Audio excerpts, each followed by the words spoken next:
Assalamualaikum warahmatullahi wabarakatuh. Kami dari kelompok 6 akan menjelaskan tentang paragraf atau alinea dalam teks dengan anggota satu Lisa Anjayani, Rehan Oktauriga, Mauritius Tai, dan saya sendiri Fikri Fadli Nugraha. Paragraf dan alinea. Paragraf atau alinea adalah kumpulan dari beberapa kalimat yang saling berkaitan dan bersama-sama menyampaikan satu ide pokok atau gagasan utama. Paragraf menjadi unit terkecil dalam sebuah tulisan yang menggambarkan suatu topik tertentu secara terperinci. Setiap paragraf terdiri dari kalimat utama dan kalimat penjelas. Fungsi paragraf. Paragraf memiliki peran penting dalam menstrukturkan penyampaian gagasan secara tertata dalam tulisan. Berikut adalah fungsi dari paragraf. Menjelaskan ide pokok atau gagasan utama. Setiap paragraf umumnya memuat suatu ide pokok atau gagasan utama yang dikembangkan melalui kalimat-kalimat pendukung. Yang kedua ada mengembangkan gagasan dengan lebih terperinci. Paragraf berfungsi untuk mengkolaborasi ide utama dengan ide tambahan. Contohnya ada data atau deskripsi. Menyusun alur pikiran atau logika tulisan. Paragraf membantu menyusun alur tulisan secara logis, sehingga ide-ide disajikan dengan urutan yang runtun dan saling berkaitan. Memberikan perpindahan atau transisi antar ide. Dengan membagi tulisan ke dalam paragraf, transisi dari satu ide ke ide yang berikutnya bisa lebih mulus. Paragraf baru menandakan bahwa penulis akan berpindah ke topik lain. Selanjutnya ada membantu menekankan ide penting. Paragraf juga berfungsi untuk menonjolkan poin-poin penting ide yang ditetapkan di awal atau akhir paragraf sering kali menjadi sorotan utama dan lebih mudah diingat oleh pembaca. Selanjutnya ada memudahkan pembaca dalam memahami isi tulisan. Paragraf membagi tulisan menjadi bagian kecil yang lebih mudah dicerna daripada satu blok teks yang panjang. Ini membuat pembaca bisa mencerna informasi secara bertahap dan lebih menikmati proses baca. Jenis-jenis paragraf. Berdasarkan isinya, paragraf dapat dibagi menjadi beberapa jenis antara lain. Yang pertama, paragraf deskripsi. Paragraf deskripsi yang menggambarkan suatu objek, tempat, atau suasana secara detail sehingga pembaca dapat membayangkan apa yang sedang dijelaskan. Paragraf ini menggunakan kata-kata yang menggambarkan warna, bentuk, tekstur, atau suasana untuk membuat pembaca merasa seolah-olah melihat atau merasakannya secara langsung. Lalu yang kedua, paragraf narasi. Paragraf narasi menceritakan rangkaian peristiwa atau kejadian dalam urutan waktu tertentu. Paragraf ini biasanya menggunakan kalimat yang menunjukkan kronologi, waktu, atau tindakan, dan seringkali mengandung tokoh, latar, dan alur. Lalu yang ketiga, paragraf argumentasi. Mengemukakan pendapat dengan alasan yang logis. Lalu yang keempat, paragraf eksposisi. Paragraf eksposisi bertujuan untuk menjelaskan atau memberikan informasi mengenai suatu topik secara tujuan. Paragraf ini menjelaskan fakta atau ide secara jelas dan terperinci, seringkali menggunakan data, definisi, atau agar analisis pembaca memahami. Lalu yang terakhir, paragraf persuasi. Berupaya membujuk atau mempengaruhi pembaca.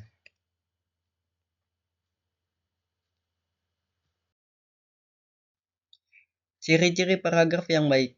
Paragraf yang baik memiliki beberapa ciri utama, diantaranya yang pertama ada kesatuan. Semua kalimat dalam paragraf berpusat pada satu ide utama.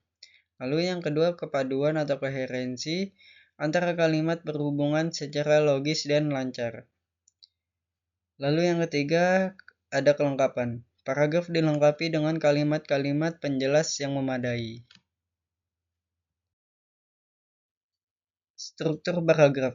Paragraf umumnya terdiri dari 3 bagian utama, yaitu yang pertama kalimat utama. Kalimat pertama yang memperkenalkan ide pokok paragraf.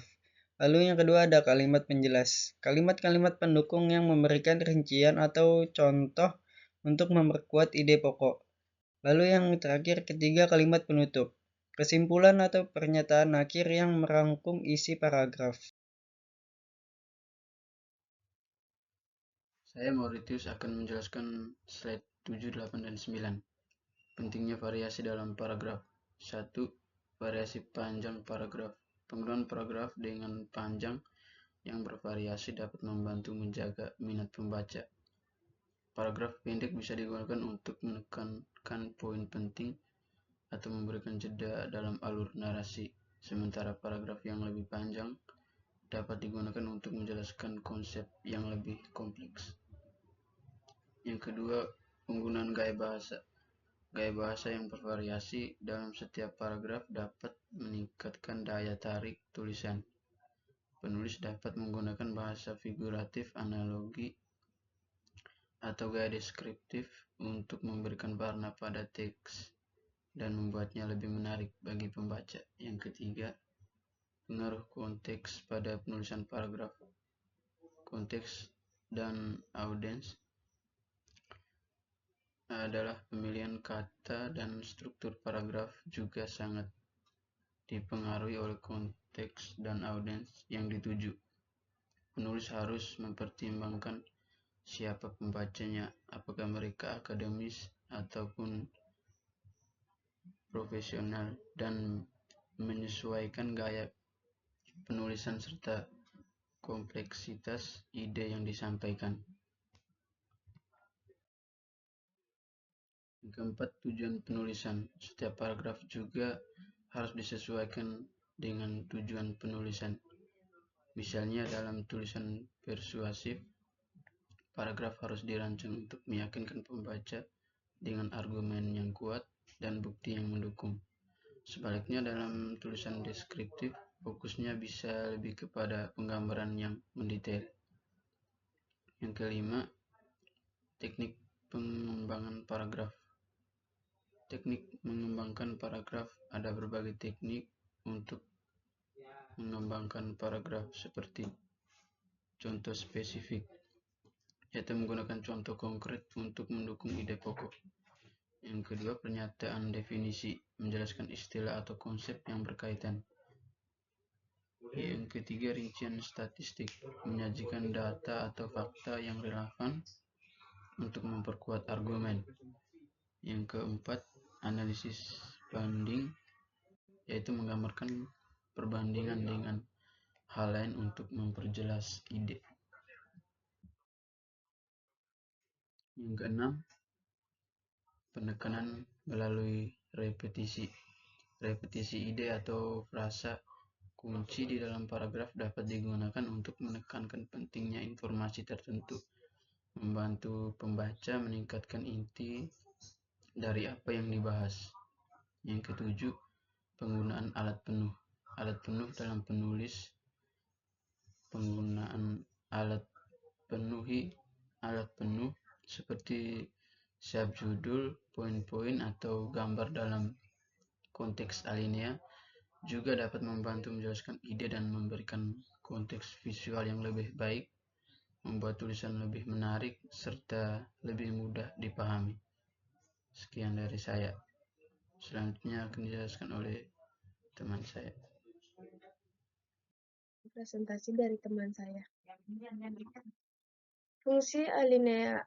Alinea memiliki fungsi penting dalam penyusunan tulisan untuk membuat teks yang lebih terstruktur dan mudah dipahami. Berikut ini beberapa fungsi utama alinea. Memisahkan gagasan atau topik. Alinea berfungsi untuk memisahkan suatu gagasan atau topik dari yang lain. Setiap alinea umumnya mengandung satu ide pokok atau satu poin utama, sehingga pembaca bisa memahami informasi secara bertahap. Menyusun dan mengorganisasi tulisan. Alinea membantu penulis dalam mengorganisasi ide-ide secara logis.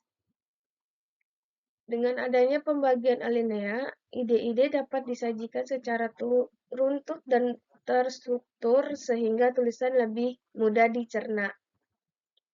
Memandai perubahan ide atau suasana. Alinea berfungsi sebagai tanda perubahan dalam ide, suasana, atau tema. Ketika ada peralihan dari satu topik ke topik lain, penggunaan alinea membantu menunjukkan bahwa terdapat perbedaan atau tambahan informasi yang disampaikan. Memudahkan pembaca dalam membaca. Alinea memberikan jeda visual bagi pembaca sehingga tidak harus membaca tulisan dalam satu blok panjang. Membuat tulisan terlihat lebih rapi dan tidak membingungkan, serta membantu pembaca memahami setiap bagian dengan lebih baik. Memperkuat penekanan ide pokok. Dengan adanya alinea, penulisan dapat menekankan ide pokok di awal atau di akhir alinea, sehingga pesan yang diinginkan disampaikan bisa lebih kuat dan jelas.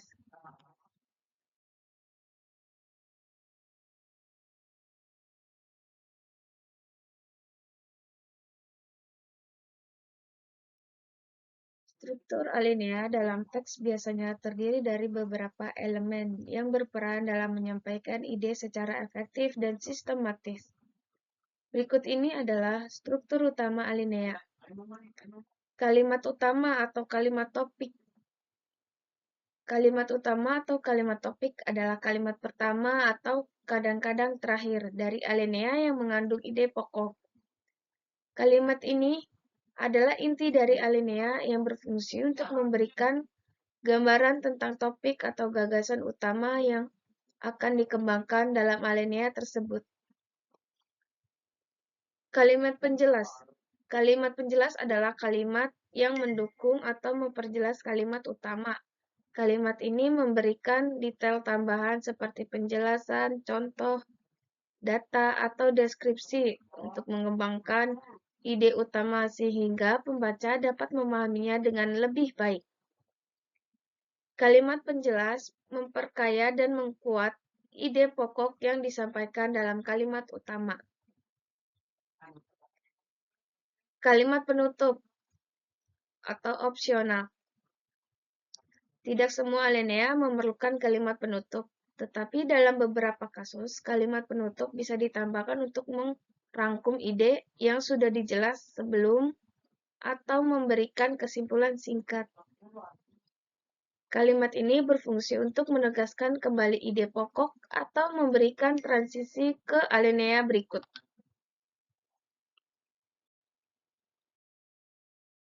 Ada 3 jenis alinea, yaitu alinea pembuka, berfungsi sebagai pengantar yang menarik perhatian pembaca dan memberikan gambaran awal tentang topik yang akan dibahas. Di alinea ini, penulisan biasanya memperkenalkan isu, latar belakang, atau konteks dari topik yang diangkat. Alinea pembuka juga bisa membuat pertanyaan umum atau ide utama yang akan dikembangkan lebih lanjut.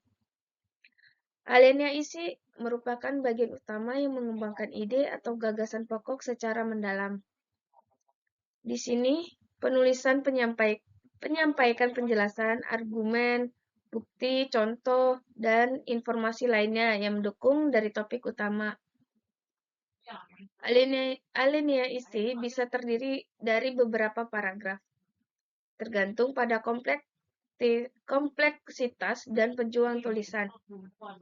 Alinea ini menguraikan poin-poin penting, menjelaskan detail, dan memberikan penekanan pada aspek-aspek yang relevan dari topik yang dibahas. Alinea penutup bertujuan untuk merangkum atau menyimpulkan keseluruhan pembahasan di sini.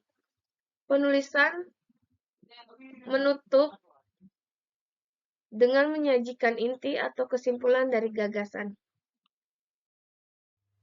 Kita masuk ke dalam kesimpulan. Secara umum, paragraf dan alinea adalah satuan terkecil dari suatu teks yang menyampaikan ide atau gagasan. Paragraf berfungsi untuk mengembangkan topik utama dalam sebuah tulisan melalui kalimat-kalimat yang saling berkaitan. Di dalam paragraf, kalimat utama atau kalimat topik menyampaikan gagasan pokok, sedangkan kalimat-kalimat penjelasan mendukung atau memperinci jenis-jenis paragraf atau alinea, seperti narasi, deskripsi, eksposisi, argumentasi, dan lain-lain. Masing-masing memiliki tujuan yang berbeda dalam menyampaikan. Beberapa paragraf bertujuan memberikan informasi secara objektif, sementara yang lain mungkin bertujuan mempengaruhi atau membujuk pembaca. Penulisan paragraf yang efektif bergantung pada penyusunan kalimat yang logis, kohesif, dan relevan.